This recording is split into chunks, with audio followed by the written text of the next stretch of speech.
Welcome back to the Arkitect Fitness YouTube channel. My name is Tony, and welcome to the second episode of The Coach's Couch. And today we are couch surfing. We are here in Lebanon, New Hampshire with my buddy, Ben Dearman, the owner of KDR Fitness. And Ben, welcome to the couch, your couch actually. Yeah, man. So Ben is the owner of KDR, where they do a bunch of different cool fitness programs, including working with some athletes, but I believe you guys mostly focus on weight loss. Is that Weight correct? loss. Primarily, that is our weight loss. We actually have a goal. We have a new goal, 10,000 pounds by 2025. Wow. How do you guys measure that? So we have a ridiculously expensive machine. It's called an in-body. Okay. And it's a bioelectrical impedance. So bioelectrical impedance is basically the basic model, and I'm probably sure you're familiar with it. Yeah, but a little bit. Handheld, and so it has two sensors. It has a sensor on the front and it has a sensor on the back. And it is an impedance, right? And so it basically sends a current, and it measures the resistance and the conductivity to that current. The more sensors you have, and so if you can have, like a sensor at your hand, at each hand, and then your sensor on your feet, you have better reliability, and also it will give you a better result. So our machine has 8 sensors, and then this is way beyond my pay grade, but there's different frequencies and there's different ohms, I guess, or whatever. I don't know. Cool. The thing is like 10 grand. It tracks lean body mass, it tracks water, will track contractile tissue. So lean body mass is different than actual muscle mass, Wow. right? It'll give us obvious weight. It'll give us a rough idea of somebody's hydration level, and it will also give us a rough idea of somebody's inflammation level. Wow. Okay. And then it'll give us their basal metabolic rate. Wow. So I have a bunch of questions about that. Yeah. But before we get into that, let's talk a little bit more about you specifically and your background. Yeah. Just because I don't think many of my clients are familiar with you. Yeah. So you've been open for how long at KDR? So we have been open for over 10 years. Oh, wow. Okay. Yeah. I knew it was a while. I didn't realize it'd been that long. Over 10 years. And then I say the over because it just depends on how you want to define being open. I've done a lot of shit in my life. Can I swear? Yeah, that's fine. I went to cooking school. Thought I wanted to be a chef. Okay. Grew up in the restaurant business. So I went to cooking school. I went to Culinary Institute of America, which is a fantastic cooking school. Once I got there, I realized that I didn't really like cooking for 6 hours when it took you 20 minutes to eat the meal. And it was very high cuisine. And so I went there for about a year and I dropped out. And so I decided to go and get an exercise science degree from Bloomsburg University in Pennsylvania, which is a state school. I thought that I wanted to work with athletes. Yeah. And while I was there, I was the head student athletic trainer, and so it was a work study program, and so I would put 20 to 40 hours a week in as a athletic trainer on top of getting my degree. I have a background in athletic training, rehab. Right before I was about to take my the boards to get my ATC, they switched the entire curriculum around, and I would have had to go back to school for about a year to 2 years, and then take my boards. And I was like, nah, screw that. But I had the hours, so I could have sat for my test. In that whole process of being an athletic trainer and thinking that I wanted to work with athletes, I realized that athletes were big babies, big whiny babies. All the athletes watching, it's true. He's telling the truth. It was kind of an eye-opening experience to me. And now, having said that, the squeaky wheel gets the grease, right? And so if you're a Division I athlete and your knee is bothering you for a month or even a week, well, you need to tell somebody about that, right? And so sometimes athletes don't understand, well, am I being a whiny little bitch right now, or am I actually bringing something to the ATC's attention or my coach's attention? Right. So it's always better to speak up. But having said that, you're an athlete, you're going to get beat up. So, yeah, my old weightlifting coach used to say, if I wake up in the morning and nothing hurts, I'm dead. Oh, yeah? Like... It makes you feel better, I guess. Yeah, it's just, I mean... I think the territory. Well, part of the thing with being an experienced athlete is being able to tell the difference between an injury and an ache or a pain. Yeah. Because, I mean, there's times where, and I'm sure you've been there, I'll have something that hurts, and the pain is pretty bad, but it's gone in a day. You know what I mean? So, yeah, absolutely. Yeah. So graduated from Bloomsburg, and I've been very, very lucky in my life. I basically got a job. Before I graduated, I did an internship at Rutgers University, and so I was there for the summer, and that was awesome.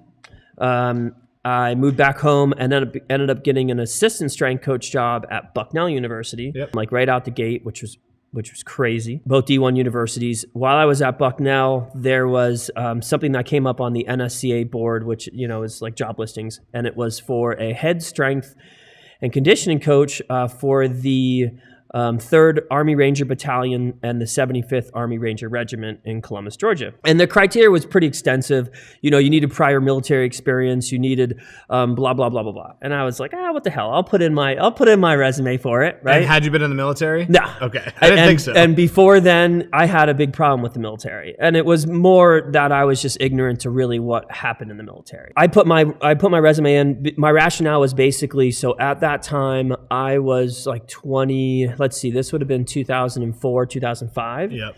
And so I had been doing Brazilian Jiu-Jitsu, mixed martial arts for about 7 years at that point. And so my rationale was, they're going to get a strength conditioning coach and they're going to get a combatives coach. So I was like, I'll put in my resume and see what happens. I ended up getting the job, which is pretty crazy. Yeah. They flew me down, or I drove down to Columbus, Georgia. I started January 1st, basically. I was down there for a year. Yeah. So I was their head strength conditioning coach for the 75th Ranger Regiment and the Army Ranger Battalion. And then I was also their combatives coach. And so I was lucky enough, the guy that I worked for basically took me to the Fight House, which in Columbus, Georgia, the Fight House is this gigantic hangar that I don't know how big it was, 10,000, 20,000 square feet, mats everywhere. And he introduced me to a guy named Matt Larson, which was the director of the Army Combatives program. And he was also basically the guy who came up with the system. Okay. And so for the year that I was there, I would either do PT with the guys in the morning or train them combatives. And then I would go and do combatives at noon, which was jiu-jitsu MMA. And then I would go and do it again later that night at a school in Phoenix, Alabama. And while I was there, the company that I worked for, a company named Functional Fitness under a guy named Jeremy Levine, he ended up being acquired by another company, which was called Summit Life Systems. The cool thing about that was so about 3 months into me being with the Rangers, I was brought in to work on a course for various Navy SEAL teams. And that course was called the Operator Physical Evaluation course. And so this company, Summit Life Systems, basically they would go to all of these different bases. Yep. They would do stuff for the CIA, the FBI, SWAT. My main responsibility was the Army Rangers and Navy SEALs. And so a couple times a month, for about the last 9 months that I was there, I would be flown up to Norfolk and I would do courses for Navy SEALs. And so we would bring 40 to 60 SEALs in, we would test them. We would figure out this is why your knee is hurting you. This is how you need to train, et cetera, et cetera. And so my job in the OPEC course was I was responsible for teaching the exercise science part of the exercise. Cool. While I was there, I was crazy lucky enough to meet this physical therapist named Gary Gray. So I didn't know who this guy was. Yep. Okay. So I go, this is the first course that I'm teaching for the SEALs, and Gary's there. Gary did all the PT stuff, and then I taught them the exercise science stuff. He gets up there and he's like, the hamstring is a knee flexor, right? And so if you think about a leg curl, the hamstring flexes your knee. But Gary said, so Gary's unique way of physical therapy is he has something he calls applied functional science. And so what that is that basically when they first initially tried to figure out what different muscles did in the human body, they used cadavers, dead people. Yep. And they were on a table. And so what they would do is they would have this cadaver on the table and they would grab a hold of the bicep and they would flex the bicep and they'd say, the bicep flexes the elbow, right? And the hamstring brings the heel closer to the butt and it flexes the knee. Well, when you're actually standing on the ground or when you have something to push against, the function of the muscles will actually change. Right. And so Gary's up there talking to the SEALs and he was like, in function, the hamstring works to decelerate the knee and it actually works to extend the knee. And so I'm back there and I'm like, no, this is bullshit. That's not what the hamstring does, right? A leg curl brings the heel to the butt. Right. And what Gary was saying was that the hamstring actually basically straightens the leg. And so he was done. And And so I go to him and I'm like, listen, man, you're wrong. Okay, now to put this in perspective, governing body of physical therapists, right? You have to go to the boards, you have to take a test in order to become a physical therapist. They go to him, this was like 20 or 30 years ago, and this is the story that he's telling me. So they go to him and they wanted him to take the test. And he was like, sure. And this was when he was awarded like one of the highest honors that they can give a physical therapist. And they're like, listen, we want you to audit our test and let us know what you think. Takes the test, he fails the test. Fails the test. And they're like, listen, you failed the test. And he's like, I didn't fail the test. Your test is wrong. And they're like, what are you talking about? And he's like, well, a lot of the stuff on your test it's not correct. Yep. Okay. So this guy knows biomechanics, right? And so I'm arguing with him over what the hamstring does. And so I never forget it. So we went through this big, long thing, and he finally, like, Gary's great at explaining stuff, and he finally explained it to me in a way that I could understand. And it was like, it wasn't like a light going off. It was like a light exploding into a million pieces. And that was my first entry into applied functional science as it relates to rehab and performance. Yeah. Gary's a super cool guy, super chill. It's very, yeah. So like, I can only imagine he was like very patient with you, even though he was like this idiot. Yeah, pretty much. Yeah. Yeah. So got into that. So I was with them for a year, or with that company for a year, worked with Gary directly for a year. My contract was up, and I didn't want to stay down there. This was in Columbus, Georgia, and I go to Gary, and because he was a mentor to me, like a father figure. I was like, Gary, what should I do? I really want to learn more about this applied functional science stuff, but I don't really know where to go, and I don't want to go and work with you in Michigan. You do a little bit too much rehab. He was based out of Michigan. I was like, you do a little too much rehab. I want to get more into like the performance side of it. Right. And so he suggested that I go and train with this guy named Chris Poljasic, and he was out of a club called the River Valley Club in Lebanon, New Hampshire, which is where we're at now. And so that's what brought me into this area. Where are you from originally? Lewisburg, Pennsylvania. Oh, okay. So you're not a New Englander. I'm not a New Englander. Moved up here, and I was at that I was a personal trainer at that facility.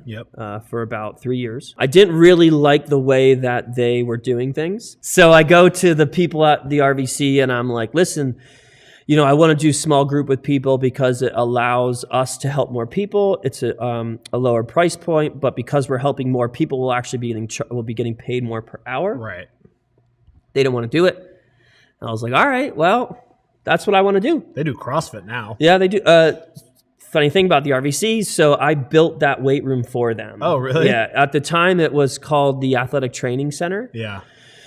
And they had this full court basketball court, and I'm like, listen, you guys are not utilizing this to its full potential. Like, we can outfit this facility into like top end stuff and bring in athletes from the area. And so I built that for them. Nice. And they converted into that CrossFit area. Beautiful area. But basically, I don't want to work here anymore. I want to go and I want to do the small group thing, and it was just a little too stifling for me. So I took a job at the Upper Valley Aquatic Center, which is another gym in the area. About a month or two after I took the job there, the RVC decided they wanted to sue me for violation of a non-compete clause. Oh, gotcha. And I won't get into that, but basically, this was like $40,000 later. The lawsuit's done, and ended up basically the aquatic center, they let me go because they were like, we don't really want to mess around with this gym and this whole lawsuit. So I was like, well, shit, I got to make money. I have no place to train because nobody's going to hire me. So I bought a house, and the house had a toy garage, which the people that lived there, initially it was like a meat packing place. And so it's just a big open place. And so I didn't have anywhere to train. And I was like, you know what? We're going to gut my garage, and we're going to turn it into a gym. So that was the first place that we opened. Was our garage was KDR Fitness, 1,200 square foot squat rack, very powerlifting focused. And so we were there for about a year. Outgrew that place. We moved into another place that was closer to the money, so basically in Lebanon. We were there for, I don't know, maybe a year or two, and then we went from 1,200 square feet to 2,500 square feet to 3,500 square feet, 4,000 square feet.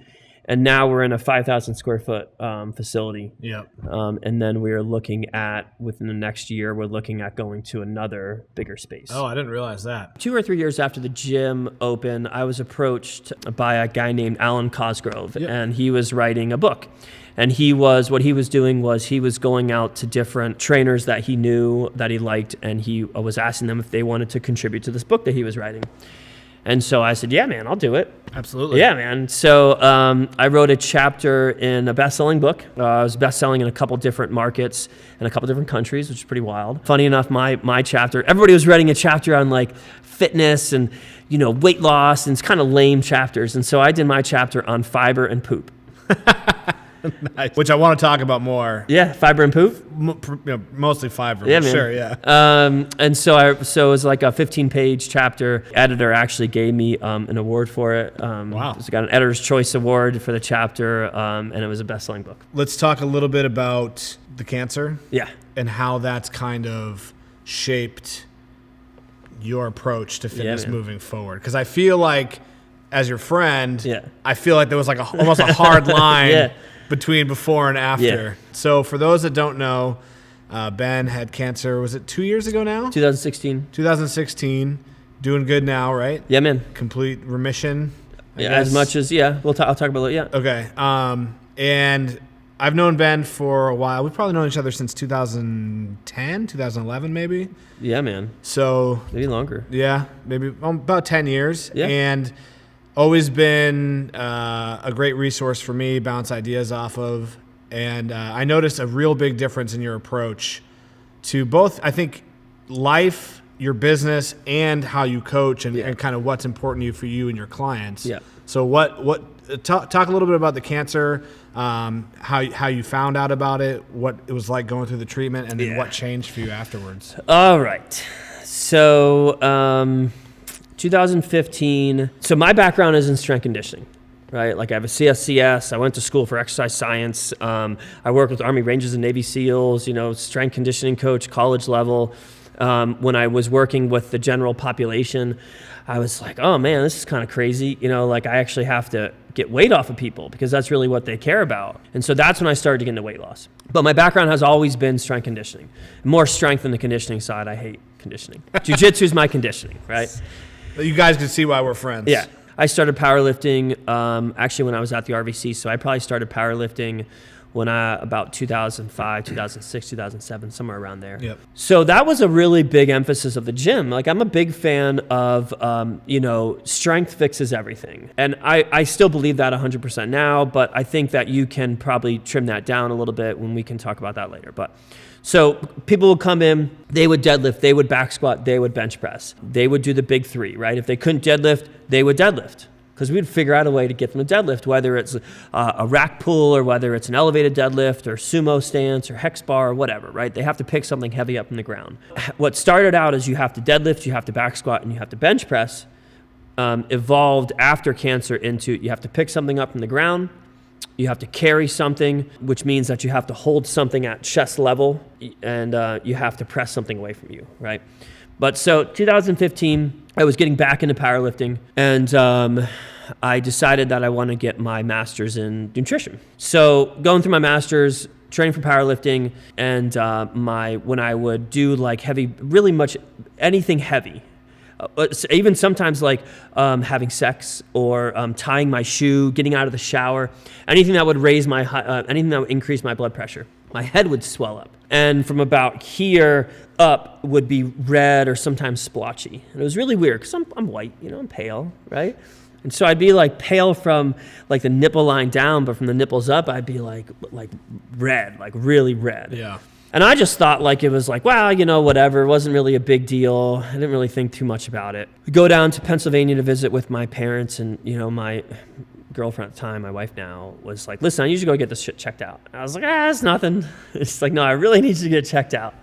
Anytime that somebody cares about you and they tell you to go and get something checked out that you have going on, you need to go and get it checked out. So I was like, okay, I'll go get it checked out. Just a side note, people that are in your life see you every day. Yeah. They notice Yes. when something's not normal. Yes. Probably sooner than you might. 100%. Yeah. Yeah. That's also a big reason why, anytime that you go to the doctor, you always want to make sure that if it's a serious issue, and chances are if you're going to the doc, it probably is a serious issue, make sure that you're going with somebody that knows you, right? So like your wife or your husband, and they can have a large impact on what's being said at the doctor. Yeah. So I was like, all right, babe, I'll get it checked out. So I schedule an appointment, and I had gone to urgent care twice before, just to kind of like assail her fears before we went down to Pennsylvania. Yeah. Urgent care was like, you know what? You're healthier than I am. Like, no big deal. I said, okay, cool. I'd gone to a functional medicine doc in the area that we use for a lot of people, and he's also a good friend of mine. And I was like, listen, man, give me a once over. Let me make sure that I can make sure Jamie is okay, right? And so he did a bunch of different tests, and he's like, listen, I don't think there's anything going on, that I can figure out. She's like, if it keeps going on for a month, you should go to the doc. I said, okay. Schedule an appointment, going to the doc. First thing they do is they test my thyroid, okay? And the thyroid, because I was so my symptoms were this swelling that would happen with anything that would raise my blood pressure, and I was also having this pressure in my neck. And so they thought, well, pressure in the neck, thyroid, maybe he has a thyroid issue. So they test your TSH. Little aside on thyroid function. Normally, if you have a thyroid issue, they're going to test your TSH. Testing TSH is a terrible test for thyroid, because what ends up happening is you basically, almost every single gland or hormone in your body is actually produced in a multi-step fashion. Right. So thyroid specifically, there is a gland that sends TSH. TSH is thyroid stimulating hormone. Yep. It sends that hormone to your thyroid, and that's what kind of causes your thyroid to start producing the different thyroid hormones, right? So TSH isn't testing the function of your thyroid. Right. It's testing whether or not this is sending the message to the thyroid. And you can have the message sent to the thyroid, and you can have that message being sent really loud, which is a high TSH, or you can have that message being sent really softly, which is a low TSH. But neither one of those will actually determine the function of your thyroid. There's a little aside. TSH test came back good, it's in range. So cool. I said, well, now what? So doc goes, well, let's do I think it was ultrasound. Do the ultrasound comes back as something's there. So he goes, well, let's do an x-ray. Does an x-ray. X-ray reveals that I have these, what basically were kind of dark areas all over my abdomen and chest and my neck. Calls me up. They're like, listen, we have to do a biopsy. I was like, a biopsy? He's like, yeah, we need you to meet with the surgeon. I said, all right. So I go and meet with the surgeon. The surgeon's like, it's 3 things, all of which are tumors. I said, okay. Well, I guess we need to get in there and figure out what's going on. Right. And I'm like, well, tumors mean cancer, right? And he was like, well, yeah, we don't like to say that, but yeah, tumors are cancerous growth. I said, okay. All a cancerous growth is, all a tumor is it's basically a cell that normally would grow until the body basically says, okay, that's, stop growing, right? Well, a tumor is basically a cell that doesn't get that message, and so it just keeps growing. So they did the biopsy, and it came back as Hodgkin's lymphoma. And so the largest tumor that I had was it was actually basically right here, and it was compressing something called the superior vena cava. And so you have a pathway that brings blood into your brain, and then you have a pathway that brings blood out of your brain. And that tumor was compressing that pathway, that highway, and that's why my head would swell up. That's why my neck would swell up, my chest would swell up. They also couldn't, when you have to go through chemotherapy, they put a port in. And what they do is they put this port in up here because they take advantage of the largest vein or artery, but they basically take advantage of the largest highway going into your heart, because the chemotherapy drugs will basically destroy your... If they put it into your arm and it goes into like a regular size vein, it will destroy that vein. Right. And so for the first 2 treatments, I had to get treatments done in both of my arms. First treatment was my left arm, second treatment was my right arm, until they had the size down low enough to where they could go in and they could make sure that it wasn't compressing it. Both of my arms swelled up for about 2 weeks, and I really couldn't use my hands very well. It was very painful.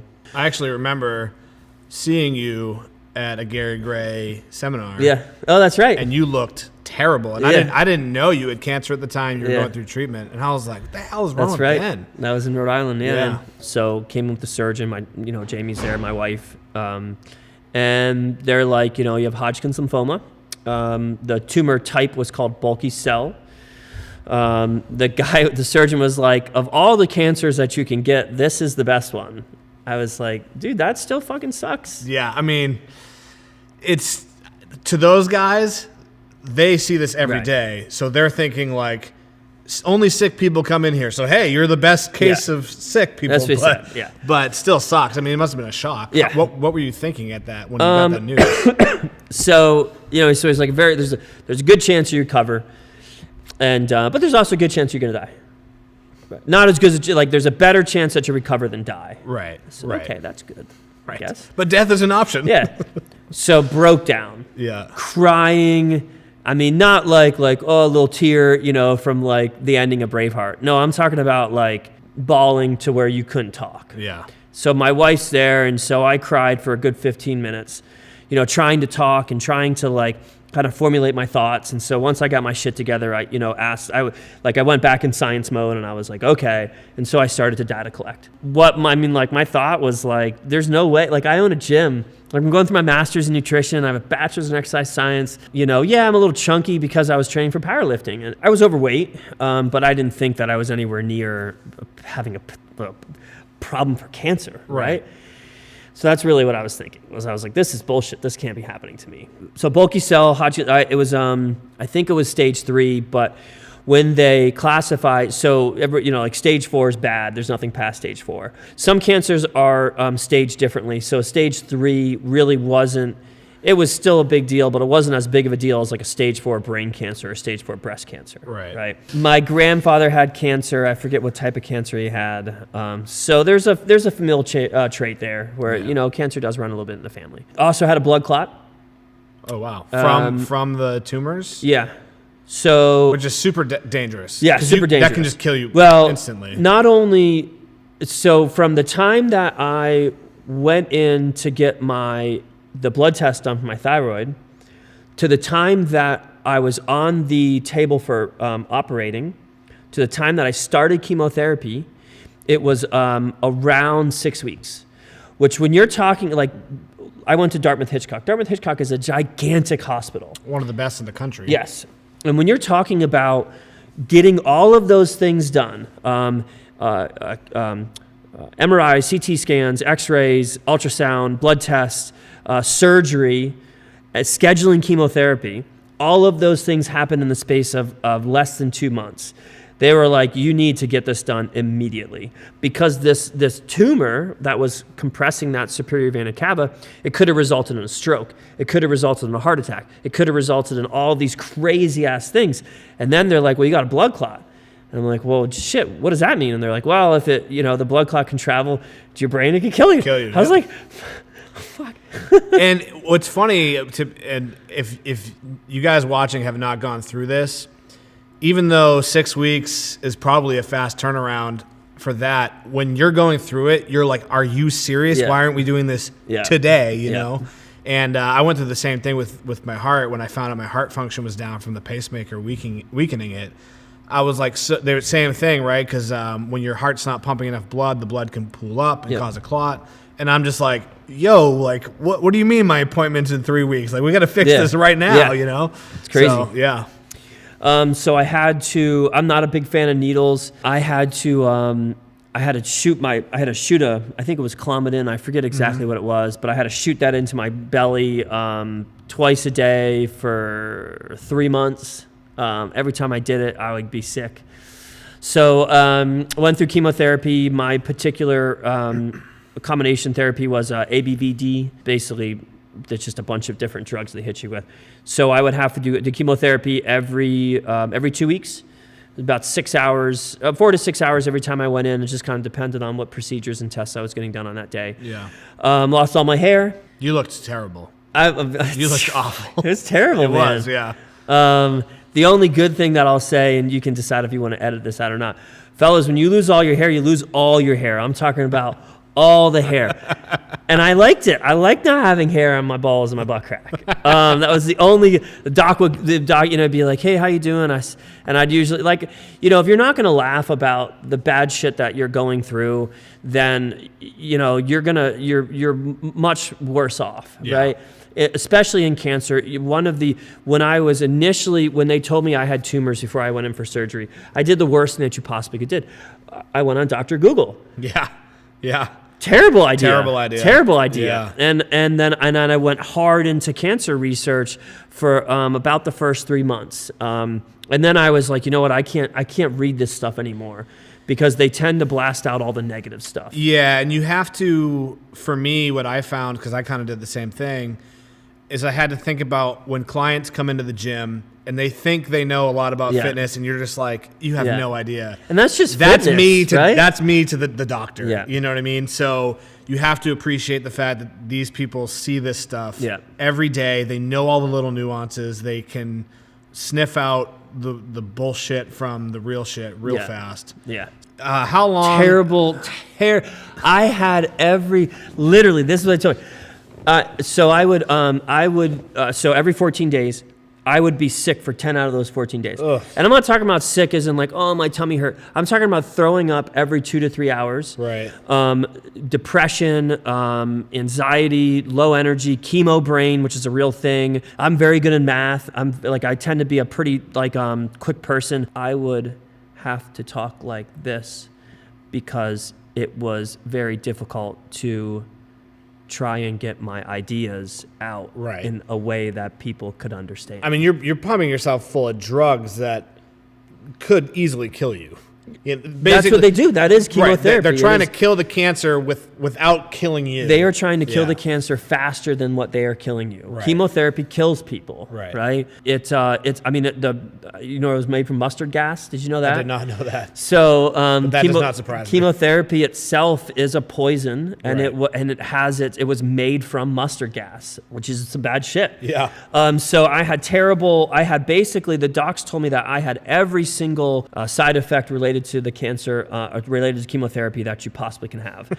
Also, I don't do well with pills and stuff like that. When they did, I had some complications. Oh, this is a cool one. So when they did the biopsy on the tumor, because of where the tumor was, what they had to do is they had to go in through my right side. They had to deflate my right lung in order to be able to get to this tumor. And so I was in intensive care for a day and a half. And they were giving me like all of these different pills. I would throw up everything. I had this tube that was draining out of me. Once they sewed it back up, I would have to blow into a respirometer. I think that's the name of it. Every hour. Measures your air pressure output. Yeah. And so I basically have to make sure that my lung didn't develop scar tissue. To this day, I have a problem on my right side. And so like in jiu-jitsu, if they're compressing my right side, I will tap out because I can't breathe. I have a hard time getting my breath back. I'm still kind of, that's just one of those things where it's never going to change. Yeah. I just have some nerve damage over in this area. And so I was going through chemotherapy. I used medical cannabis very heavily. And that was really the only thing that allowed me to have an appetite. It was the only thing that made me feel better, that, allowed me to get out of the house. Mm-hmm. Through that whole process, I actually gained weight, which is really uncommon. My oncologist was like, you're the first chemotherapy patient that I've ever had actually gain weight. I gained about 10 pounds. I lost about 15 pounds of lean body mass, but the big thing when you're going through chemotherapy is something called cachexia, which is muscle loss associated with chemotherapy. And you just don't feel like eating. Yeah. When they pump this shit into your body, you don't feel like eating. And so because of that, you lose muscle mass, you lose weight. And when they're pumping this poison into your body, you need calories in order to repair all of the damage that stuff is doing to you. And so calorie consumption during chemotherapy is very important. This ketogenic bullshit while you're on ketogenic diet cures cancer. Yeah, okay, great. You know what? Go through chemotherapy and you let me know how much you want to eat avocados and nuts, right? I ate meatloaf, macaroni and cheese. I ate more fast food when I was going through chemotherapy than I ever have in my entire life, because sometimes I could only get one meal in. Yeah. And so I knew, all right, I can get one meal in. I got to make sure this meal counts in terms of a calorie standpoint. Yep. So I would go get a Big Mac, French fries, and just chow it down. It took you about a year, right, to kick the cancer? So chemotherapy was 6 months. I was a very good responder to chemotherapy. Ended up, I think about halfway through was basically they pretty much, they call it burning it out of you, because what ends up happening is like the tumors they don't go away. They just shrink down to, and then there's just this little tiny scar tissue. Right. My tumor size shrunk down. And it was 6 months of chemotherapy, and then it probably took a good 6 to 9 months for me to if not closer to a year, for me to recover. Yeah. Yeah. Like I mentioned before, I feel like your outlook on a lot of things changed. So what's different about Ben now from pre-cancer Ben? I think a lot of stuff is different. I mean, I would argue that probably almost everything that we do now is different. Basically, instead of really focusing on listen, you have to deadlift double your body weight. You got a back squat, the standard numbers that you would go after. What we really go after now is weight loss, because the single biggest impactor on your health is not how strong you are. That's the single biggest impactor on injury prevention. But the single biggest impactor on your health is how low your BMI is and how low your body fat percentage is. So that was a big shift, is that we really focused on that. Back in the day, if somebody came in, they're like, oh man, my BMI is really high, right? Well, dude, you back squat 500 pounds. Your BMI is going to be high, okay? Because all BMI is height and weight, right? And so before cancer, I wasn't really concerned about BMI. And in all honesty, I thought it was bullshit. I was like, BMI is bullshit, because if you're somebody that has a lot of muscle mass on you, you will naturally have a higher BMI, right? And even if your body fat is super low, you're still going to have a high BMI that's going to be classified as obese. While I was going through my degree, my master's, came on a lot of research in regards to BMI and quality of life and its impact on diseases, okay? And this is BMI irregardless of body fat percentage, just straight up. The bigger you are, regardless if it's muscle or fat, the greater the likelihood of you having all age-related lifestyle diseases: cancer, diabetes, dementia, Alzheimer's, heart disease, diabetes, blah, blah, blah, blah, blah, right? And that was a big eye-opener for me. I started listening to this guy named Ben Pakulski, who's a bodybuilder. Yep. Huge. And big dude. Okay, still big. Yeah. So I started listening to his podcast, and he was talking about the exact same thing. And he kind of said something that really struck home. He was like, you know what? Go and see if you can find a retired bodybuilder or a retired football player that's in their 70s that has a high BMI. And you can't, because they're all dead. Or maybe not all of them, but a very high portion of those guys are dead, right? And these are bodybuilders, very low body fat percentage, but that high BMI just puts a lot of strain and stress on your body. And so he kind of wrapped it up in a practical way. I was getting the science behind it, and I was like, shit, you know what? I need to make sure my BMI always stays under 28. 30's obese. To a point, the lower your BMI is, the better. And so that was a big focus that we really switched our gears on for the members. Is that when somebody comes in for an annual membership for our gym, we want to make sure that our first goal is to get their BMI under 30, and then we can move into body fat percentage. But BMI, if your BMI is over, the research is 28. Okay, that's the cutoff. 30's obese. I have about 9 studies that are saved on my desktop that I can send to you if you want to read about the absolutely. BMI thing. The higher your BMI is over 28, regardless of your body fat percentage, you are at a much higher rate, a risk of developing all of this shit that nobody wants. So, as you know, obviously, we probably put client health first. Yes. But maybe more often than not, the reason people come to the gym is aesthetics. Yeah, man, they want to look good naked. They want to look good naked. People want to get laid more. That's what I tell people all the time. This is Ben. Ben's been saying this for years. People just want to have more sex. That's like, now certainly you can make an argument that that's not true in all regards. It's right? a popular thing. Though. But I mean, you'd be hard pressed if you actually sat down with somebody and you're like, what are your goals? And they're like, well, I want to lose weight. And you start asking these whys. Yeah. Why do you want to lose weight? Well, I'm not happy with myself. Why aren't you happy with yourself? Well, I don't like the way I look in the mirror. Why don't you like the way you look in the mirror? Well, because it doesn't make me feel very attractive. Well, why do you want to feel attractive? Well, I want to feel attractive because, my husband and I just don't have a lot of sex anymore. It's not like when we first got married, and I just feel as though maybe if I look better, my husband would give me more attention. Okay. So maybe it's not that everybody wants to have more sex. Maybe it's just that they want more attention. Right. That's fine. It's still, at the end of the day, it comes down to... It's a valid reason. I want more attention, right? Yeah. It's very rare to have somebody, once you go through those whys, really kind of be like, no, I don't care about any of that stuff. I just want to be healthy. I've actually had clients that basically signed up because their doctor said, you need to do something or you're going to die. Yeah. And they flake out. Yeah. Like, it's weird that maybe just as a general term, like sex or whatever is more of a motivator than like death. Yeah. Like possible death. Death sucks. Sex is fun. And maybe it's not, again, maybe like we can, maybe that's a little crass or rude, right? And you can just say attention. Like, sure, yeah. I want more attention. Who doesn't want attention? Yeah. Right? Now, obviously, we want positive attention. We want attention from people when they say, wow, you know what? You look great. Yeah. I see that you've really been working on your health. Or your husband or your boyfriend, your girlfriend, your wife says, you know what, babe? Your arms are looking fantastic. Or your back's looking great. Your butt's looking amazing. I really appreciate the work that you're putting in. That's the attention that ultimately people want. So obviously, you and I are both gym owners, so we understand the importance of exercise, but you and I would probably both agree nutrition tends to be the more powerful element. Yeah. I don't want to say important because you could eat a lot of healthy foods at a kind of base amount of calories, but if you're not exercising, you're missing out on a lot of health benefits. But what is the nutritional strategy that you guys kind of take? Because there's so many diets out there, so many fads, which we're going to talk about. But what is like your kind of an overview of the KDR nutritional approach? So I'll actually kind of say something about that exercise piece. Exercise is important, but not as important as movement. Right. Sure. And so I 100% agree. Yeah. A big thing that we'll do with our members is, listen, we need you to come in 3 days a week. Right. That's the minimum that we need you to come in. And they'll say, what if I want to come in 4 days a week?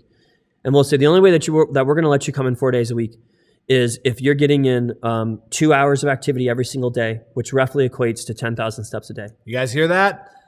I'm big on 10K a day, my friend. Right? If you can't get 10K, that's where it comes down to the 2 hours because it's going to take you roughly 2 hours to get to those 10,000 steps. Unless you're getting in 14 hours of low-grade movement. This is not running. Running does not count. Okay, it has to be low-grade movement. Unless you were getting in 14 hours of low-grade movement, we will not.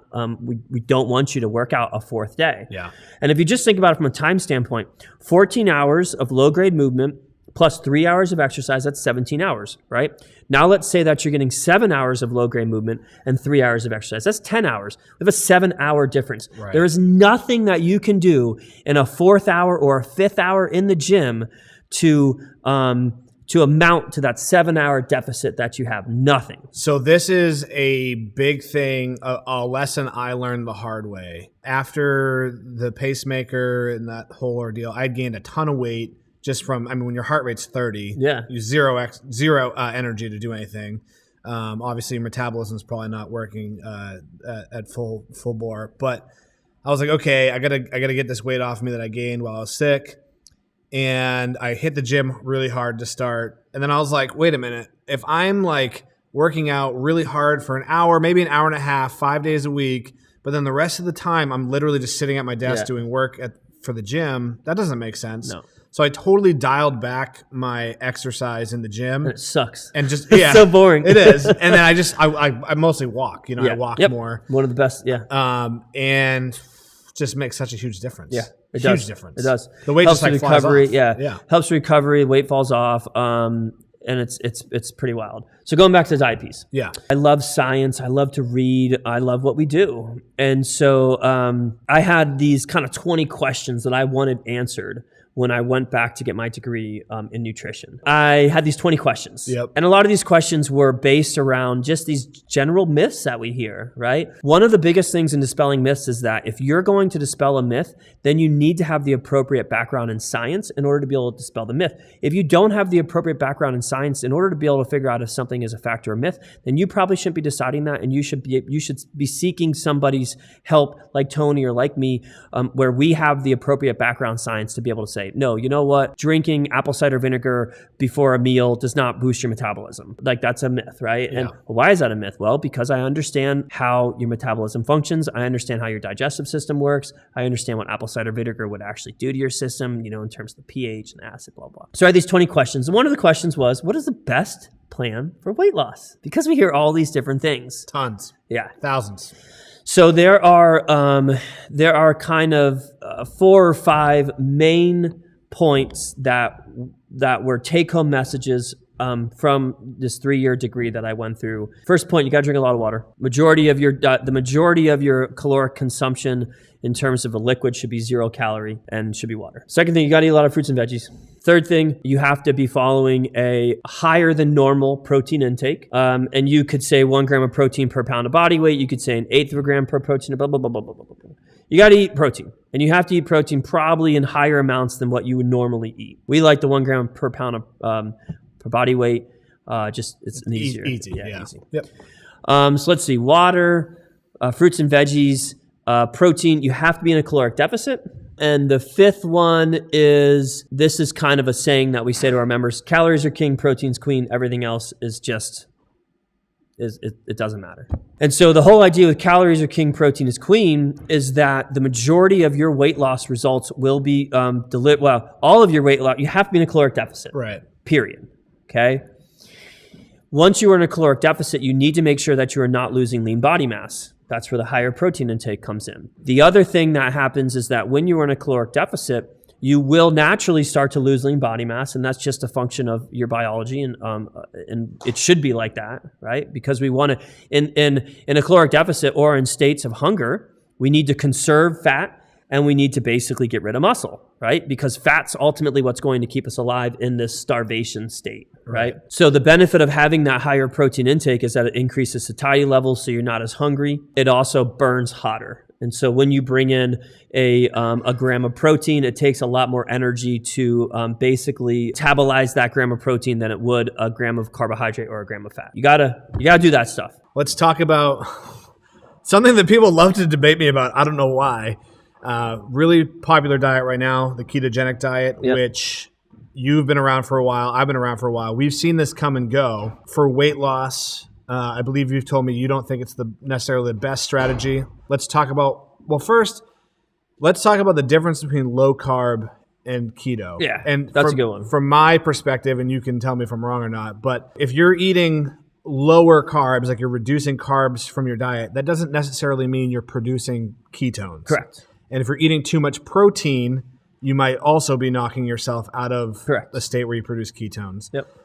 So from my perspective, although there seems to be some interesting clinical applications for keto, yes, I would say low carb seems to be kind of the worst of both worlds because you're not getting the benefits of ketones and you're not getting the benefits of having a carb-rich diet. Yeah. What are your thoughts on low carb? Any diet that the majority of the diets that I talk about, I've done, right? And I'm a firm believer that, if you haven't done it, then I don't necessarily think that your opinion should hold a lot of weight. Right. So I have done the ketogenic diet. I did it on and off for about a year. I started to do it when I went through chemotherapy, because the ketogenic kills cancer cells. No, it doesn't. So the ketogenic diet is ketogenic diet versus low carb. I don't even really know what exactly is a low carb diet. Well, right? I'm sure there's a clinical definition for it. I think it's when less than, I think this is how much I don't care about a low carb diet, is the fact that this is the guy with a master's in nutrition and I don't really know. It's been a while since I looked at it, but I think the clinical definition of low carb is when less than 20% of your calories come from carbohydrates. Yeah. And I think that when we have a lot of clients that come in that are already trying to make some health changes before they sign up at a gym, right? That's pretty normal. And they say, oh, well, I'm doing low carb or I'm doing keto. And I think for them, it just means like not eating bread Right. or not eating pasta. Right. Which is a piece of both those diets. Right. But it's not. Yeah. So keto for weight loss. What are your thoughts on that? So the whole idea is the argument that people like to make is there's two camps. There's a calorie camp and there's a hormone camp when it comes to weight loss. And the calorie camp says it doesn't matter what you eat. It just matters that you're in a caloric deficit. A very popular in this camp would be if it fits your macros, Yep. right? There's a fantastic study that was done. It was a study of N equals 1. So an N equals 1 study just basically means that I was the only participant in the study versus an N of 100 means that there was 100 participants. Right. And so this was a Twinkie diet. I think it was Twinkies. But basically the guy ate in a caloric deficit, but all he ate was Twinkies. Mm-hmm. He improved he improved a lot of his biomarkers. He dropped a whole bunch of weight. And he did that just to prove a point that calories are king. This has actually been done a few times. The Twinkie, there's been a guy did it with potatoes. Yep, potato diet. The potato diet. I think there's been a couple like stories about cabbage soup diet. High school or college science professors and teachers like wanting to make a point, like guys that are involved in physics and say, hey, this is just a physics equation basically. Yeah. So the calorie piece is over here and the hormone piece is over here. Yeah. So the thought process is, we really don't know why we have such a large amount of obesity in the U.S. We really don't know. Okay, legitimately, we really don't know. The environment that we live in is called an obesogenic environment, and that basically just means that it is an environment that is designed to make us obese. Okay, human beings by nature are designed to be overweight. Right? I mean, when you think about it, like we're hardwired to search out food. And so when you make food readily accessible and you take away activity, there's your reason for obesity. Now, there's arguments to be made about environmental toxins and hormones and stuff like that. And so that argument that's kind of like on one hand is calories and on the other hand is hormones, that basically revolves around the concept of insulin. And the idea is that the higher your insulin levels are, the greater your potential to store body fat, the greater potential is to be obese and et cetera, et cetera. That myth has been pretty soundly debunked. Insulin certainly plays a role, but it doesn't play any bigger role.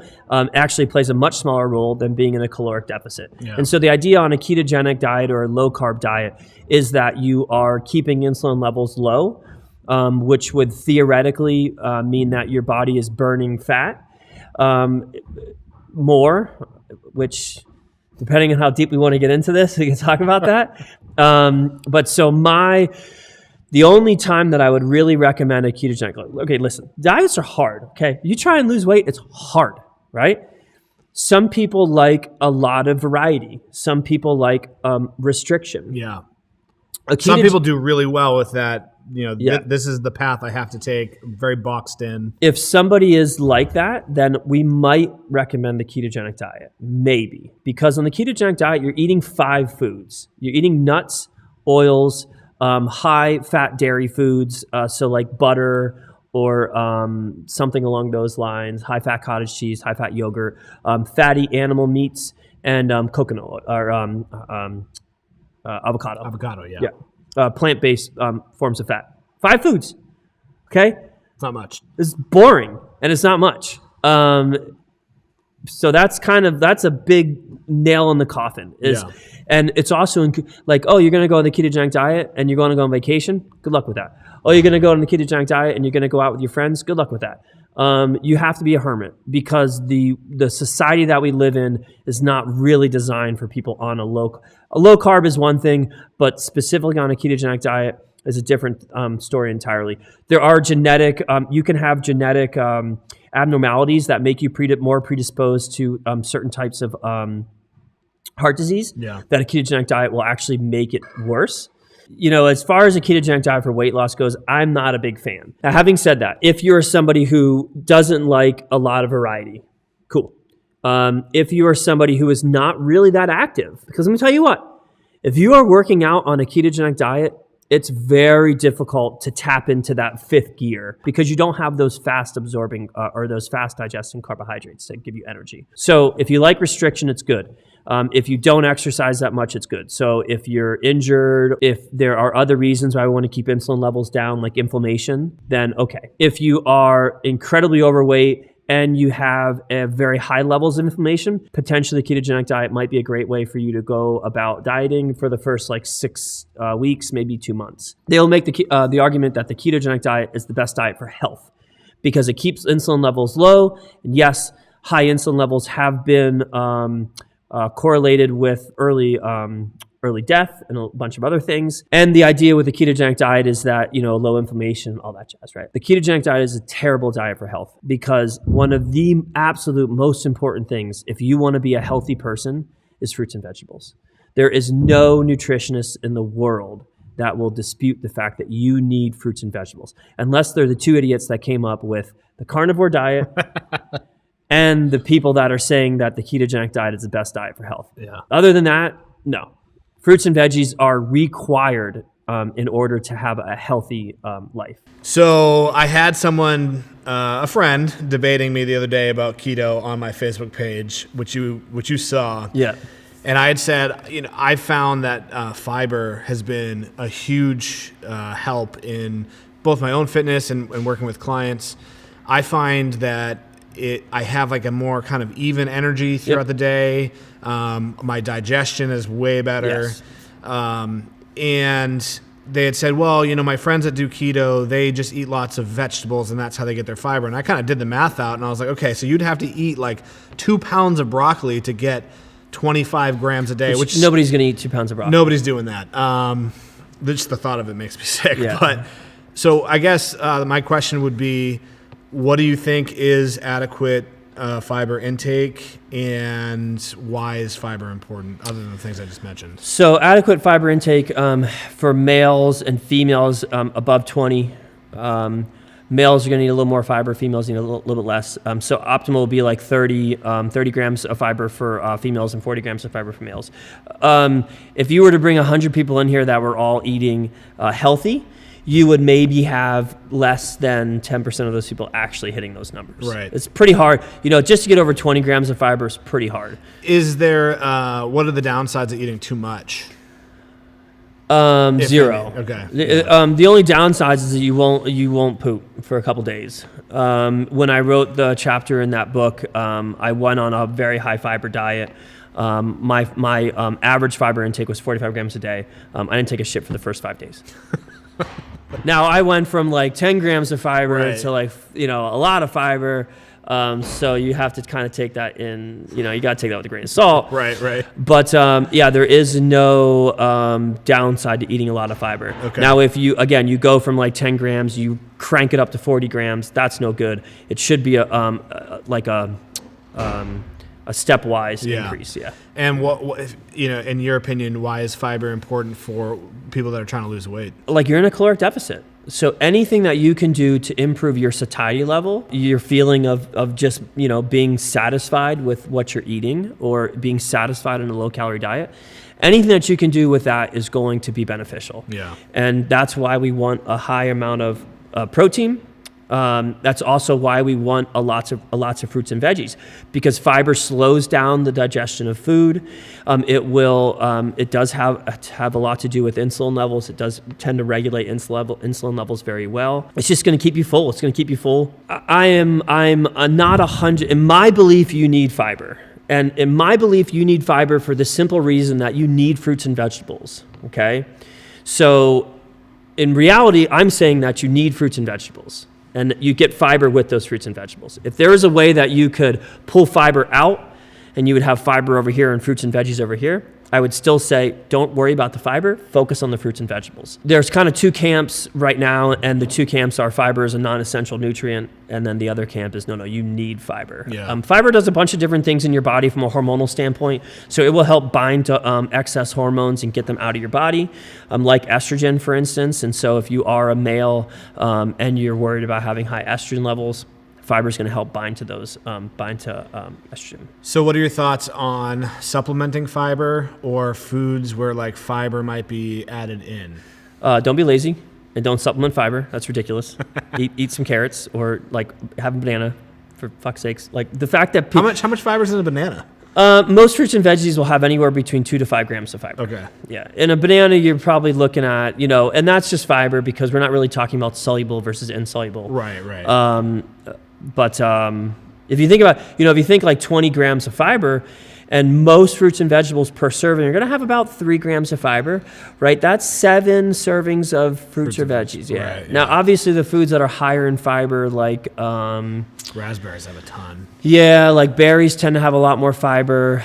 Anything that is, if it grows in New England, it will tend to have a lot more fiber, like apples, stuff like that. The thing with supplementing with fiber is that a lot of times when you supplement fiber, you're supplementing with a specific type of fiber, whether it be soluble or insoluble. And there's a ratio that you want. I don't really know what the ratio is, but ideally, as long as you're getting your fiber from fruits and veggies, you already have that ideal ratio. There's probably going to be a downside too to just like dumping 20 grams of fiber in your system. Yes.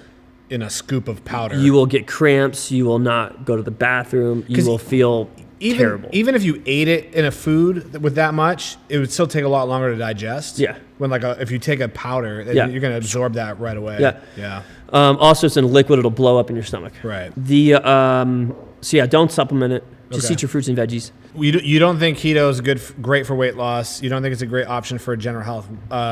And a big part of that is because of the fiber element. Yeah.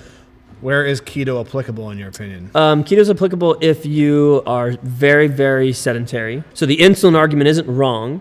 It's just not 100% right. So insulin does have something to do with weight loss. We're just not 100% sure exactly what it has to do with it, right? So if you're very sedentary, ketogenic diet might be a way to go. If you can't really exercise hard, ketogenic diet might be a way to go.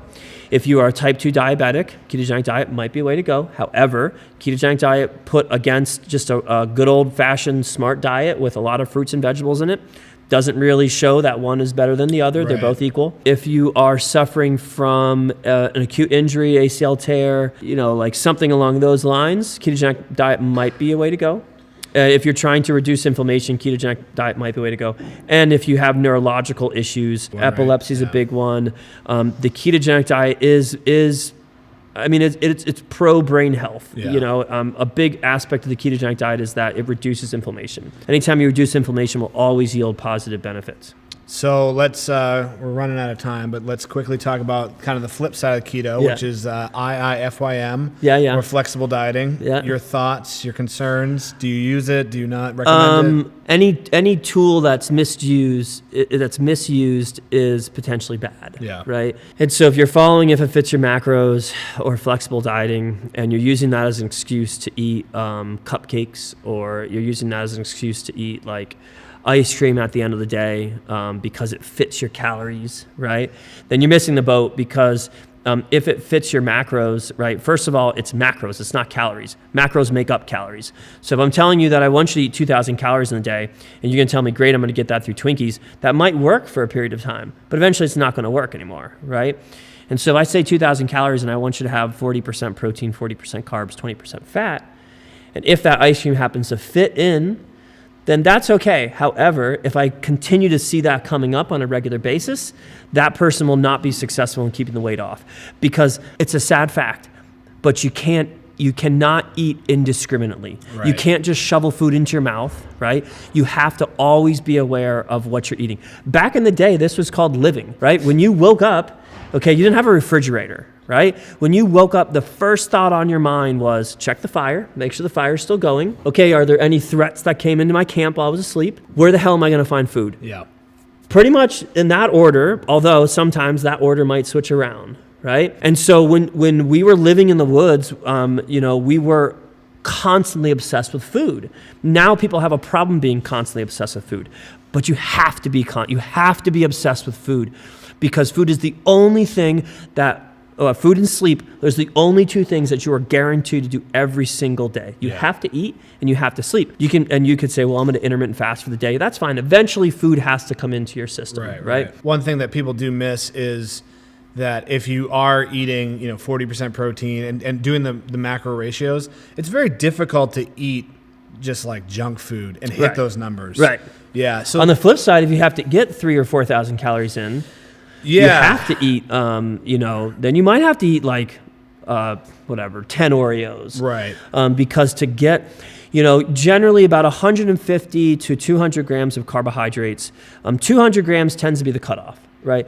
When you start to get over 150 grams of carbohydrate, it's difficult to get that just from fruits and veggies. 100%. Yeah. And so when you get to 200 grams of carbohydrates, that's where you can start to work in some bread, maybe some pasta, some oatmeal. When you're getting like 400 or 500 grams of carbohydrates, there is no way that you are going to be able to get that. Well, I shouldn't say no way, but it's very difficult. Extremely difficult. To get that through fruits, veggies, and like breads and pastas. Right? I know some people that were up around 800 grams of carbs a day. You got to be eating donuts. They were eating a lot of processed foods, but a lot of juice, like drinking a lot of the calories because it's just so quick and easy to do. Yeah, definitely gotta be eating donuts at that point. All right, so we're gonna wrap it up here. Is there anything you want to add?